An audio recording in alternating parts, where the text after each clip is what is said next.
kita akan merasakan bahwa ternyata mengobati itu mudah sebenarnya.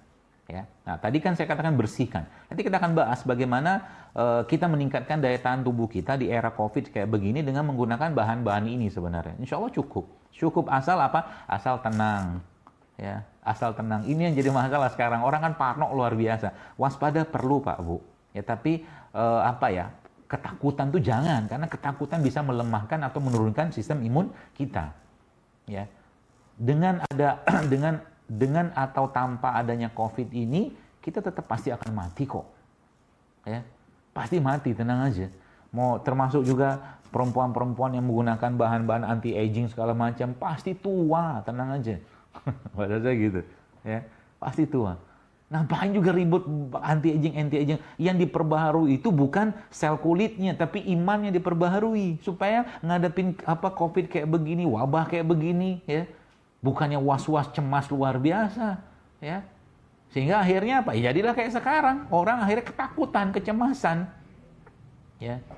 Seperti itulah. Maka akidah itu menjadi sebuah hal yang sangat penting ya dalam kesehatan, ya.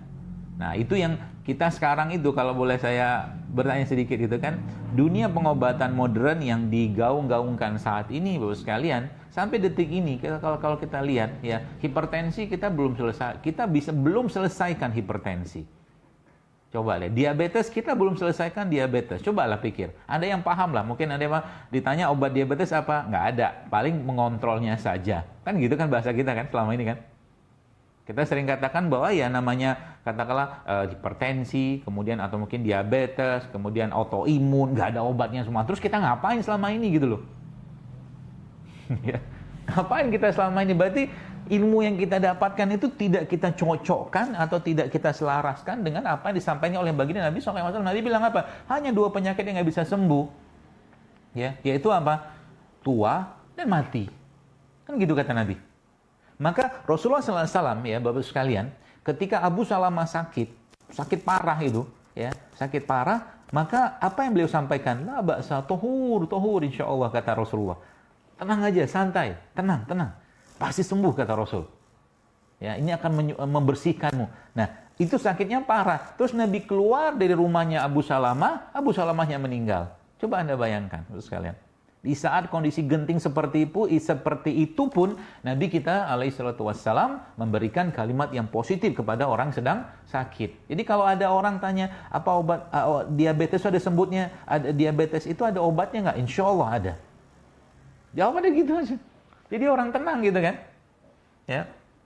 Darah tinggi ada obatnya nggak? Ada. Obatnya apa? Di salah satu dari apa-apa yang Allah ciptakan di atas muka buminya ini.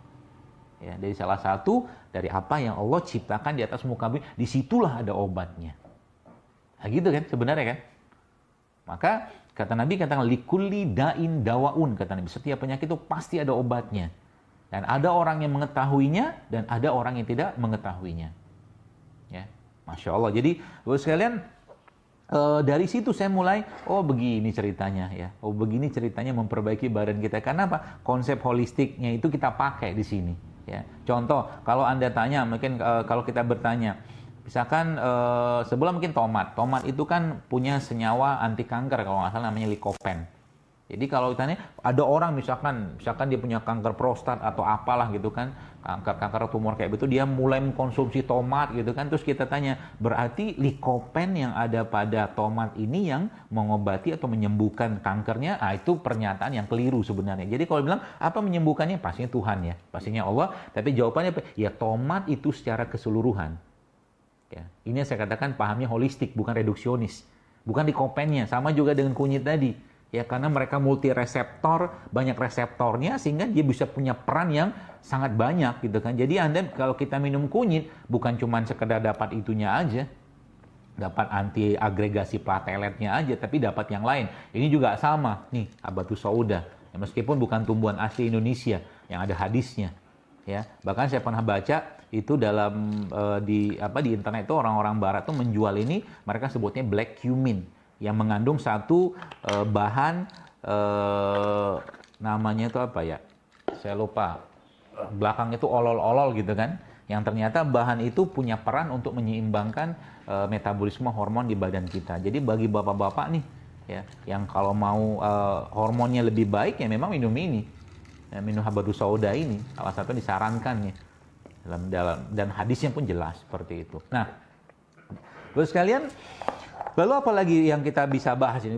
Konsep bersihkan tadi ya. Konsep bersihkan tadi adalah mulai dari ada puasa Ramadan. Puasa Ramadan ini kaitannya dengan apoptosis, kaitannya dengan autofagi. Ya, saya mempelajari, ternyata sebenarnya Muslim atau tidak Muslim dia dalam 1 tahun ya 30 hari dia wajib untuk tidak makan, tanda kutip wajib itu tadi. Ya, karena memang proses apoptosis itu terjadi per 12 hari. Ya, jadi kalau kita ambil 365 dibagi 12 maka akan ketemu angka 30. Ada puasa Ramadan. Jadi buku ini pun menjelaskan tentang puasa itu. Puasa yang buku Longevity ini. Waktu saya baca, oh ternyata ada puasa juga. Ya, puasa-puasa yang diajarkan oleh baginda Nabi SAW. Ya, meskipun mereka nyebutnya bukan puasa kayak Ayamul Bid 3 hari sebulan itu tidak. Ya.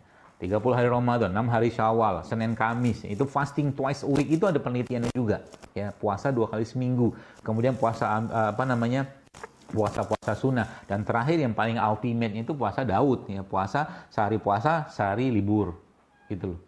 Itu kan proses ini saya katakan toolsnya yang kita bisa pakai sebenarnya. Ya. Tapi memang mengajarkan ini kepada orang itu memang butuh apa ya? Butuh kita juga mengerjakannya dan juga butuh kita sampaikan kepada mereka mengapa mereka harus kerjakan ini. Sering saya sampaikan di kajian-kajian, saya katakan tubuh kita ini dititipkan sama Allah, raga kita dititipkan. Maka tolonglah berpikir untuk bagaimana mengembalikan raga ini kepada Rob kita, kepada Tuhan kita dalam keadaan yang baik juga. Sebagaimana dulu dia menciptakan dalam keadaan yang baik. Kalau tidak apa? Berarti kita menyia-nyiakan tubuh ini. Ini mati, memang sakit itu adalah takdir, betul, tapi kita bisa berpindah di takdir yang lain. Dengan cara apa? Jaga makanan, jaga minuman, jaga apa yang kita konsumsi setiap hari. Ya. Nah, yang kedua, Bapak sekalian, ya tadi bersihkan. Yang kedua itu adalah keluarkan. Ya, keluarkan ini dikeluarkan dengan cara apa? Nah, ternyata kalau dilihat dari struktur pembuluh darah kita ini memang paling dominan ya, paling dominan itu adalah kapiler. Hampir 40% lebih itu kapiler. Dan kapiler ini memang tidak bisa dijangkau ya, kecuali dengan dimanipulasi terapi, dan salah satu bentuk pembersihan dari kapiler-kapiler yang terganggu atau mungkin banyak CPS itu causative pathological substance, itu adalah dengan cara bekam atau hijamah. Ya, maka bekam itu ya penelitiannya sudah ada, bahkan insya Allah hari Ahad ini saya sama beberapa teman-teman, ada satu namanya Pak Wahyudi ya, Pak Wahyudi itu beliau seorang dokter yang sudah mengambil tesisnya tentang bekam juga. Ada satu lagi dokter saraf juga yang itu penelitian mereka tentang bekam dan hasilnya memang memuaskan sekali ya tentang bekam. Ala kulli hal di balik itu semua memang ada hadisnya yang Nabi jelaskan ya. Ada hadis yang Nabi jelaskan bahwa berbekam pada tanggal 17, 19, 1, 21 itu menyembuhkan penyakit. Dan yang menariknya lagi, sebelum tanggal itu ya, sebelum tanggal 17 tadi kita kan disunahkan, ada 13-nya, ada 13-nya, ada 14-nya, 15-nya kita disunahkan untuk berpuasa. Bapak sekalian, yang WA atau mungkin yang email ke saya itu juga ada teman-teman saudara-saudara kita dari saudara sebangsa kita dari Bali ya, yang mereka bukan Muslim loh. Masya Allah. Yang mereka menyatakan terima kasih atas resep-resepnya gitu kan ya. Silakan sesuaikan dengan agama masing-masing, saya katakan, karena emang kesehatan sifatnya universal.